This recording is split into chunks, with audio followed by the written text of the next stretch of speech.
Hi guys, welcome to my channel. ఈ video వచ్చేసి WhatsApp వాడే ప్రతి ఒక్కరికి యూజ్ అవుతుంది. ఈ వీడియో ఏంటంటే మీరు వాట్సాప్లో వేరే వాళ్ళ గ్రూప్స్ కానీ వేరే మీ ఫ్రెండ్స్కి కానీ ఫొటోస్ కానీ వీడియోస్ కానీ పంపిస్తుంటారు కదా. అలా పంపించినప్పుడు వాళ్ళ మొబైల్లో మీ ఫొటోస్ వీడియోస్ క్వాలిటీ అనేది తగ్గిపోతుంది. అంటే హెచ్డి ఉన్న క్వాలిటీని చాలా తక్కువైపోతుంది. మీ మొబైల్లో ఉన్న ఫొటోస్కి వాళ్ళు పంపించిన ఫొటోస్ చూడండి, చాలా క్వాలిటీ తగ్గిపోతుంది. అది తగ్గిపోకుండా మీకు వాట్సాప్లో హెచ్డి ఆప్షన్ ఉంది. ఆ హెచ్డి ఆప్షన్ మీరు ఆన్ చేసుకుంటే మీరు పెట్టే ప్రతి ఫోటో ప్రతి వీడియోకి హెచ్డీలో వెళ్తుంది. మీ మొబైల్లో ఎలా ఉన్న క్వాలిటీ వాళ్ళ మొబైల్లో కూడా మీకు అలాగే కనిపిస్తుంది. అలా మీకు ఎలా చేసుకోవాలో చెప్తాను. ముందుగా వచ్చేసి వీడియోని పూర్తిగా చూసి లైక్ చేసుకుని సబ్స్క్రైబ్ చేసుకోండి ఫ్రెండ్స్. ఇంతవరకు మా ఛానల్ని సబ్స్క్రైబ్ చేసుకొని గంట సింబల్ యాక్టివ్ చేసుకోండి. ముందుగా వాట్సాప్ అయితే ఓపెన్ చేసుకోండి. ఓపెన్ చేసిన వెంటనే మీకు ఇలా వస్తుంది. మీకు పైన 3 డాట్స్ ఉంటాయి కదా, 3 చుక్కలు, దాన్ని క్లిక్ చేసుకోండి. ఇక్కడ మనకు సెట్టింగ్ ఆప్షన్ ఉంది కదా, దాన్ని క్లిక్ చేసుకోండి. ఇక్కడ పైకైతే స్క్రోల్ చేయండి.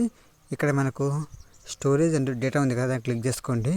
ఇలా వస్తుంది. ఇక్కడ మనకు మీడియా అప్లోడ్ క్వాలిటీ అండ్ కింద ఆటో డౌన్లోడ్ క్వాలిటీ ఉంది కదా, ఇక్కడ మీడియా ఉంది కదా, దాన్ని క్లిక్ చేసుకుని ఇక్కడ హెచ్డి క్వాలిటీలో అప్లోడ్ టిక్ చేసుకోవాలన్నమాట. టిక్ చేసుకొని ఇక్కడ సేవ్ నొక్కేస్తే మనకు ఇప్పుడు ప్రతి వీడియో ప్రతి ఫోటో అనేది ఆటోమేటిక్గా హెచ్డిలో వెళ్తుంది. చూపిస్తాను మీకు. బ్యాక్ వచ్చేసింది. బ్యాక్ వచ్చేసి ఇప్పుడు మీకు ఫోటో అప్లోడ్ చేసి చూపిస్తాను. వేరే వాళ్ళకి పంపిస్తాను. ఇప్పుడు ఇక్కడ మా ఫ్రెండ్కి పంపిస్తాను. ఇప్పుడు ఫోటోలో క్లిక్ చేసుకొని ఇక్కడ మనకు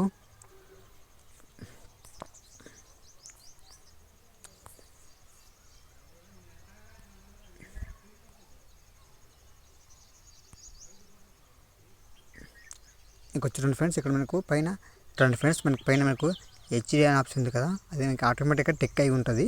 మనం ఆ సెట్టింగ్ అయితే హెచ్డీలో పెడితే మీకు ఆటోమేటిక్గా అది టిక్ అయి ఉంటుంది. అంటే మేము పెట్టే ప్రతి వీడియో ప్రతి ఫోటో అనేది మనకి హెచ్డీలో వెళ్తుంది.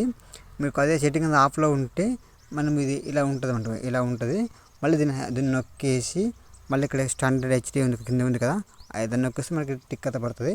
మీకు ఆటోమేటిక్గా సెట్ చేసుకోవాలంటే మీరు ఇట్లా నేను చెప్పినట్లు చేస్తే మీకు ప్రతి వీడియో ప్రతి ఫోటోకి ఆటోమేటిక్గా సెట్ అయిపోతుంది.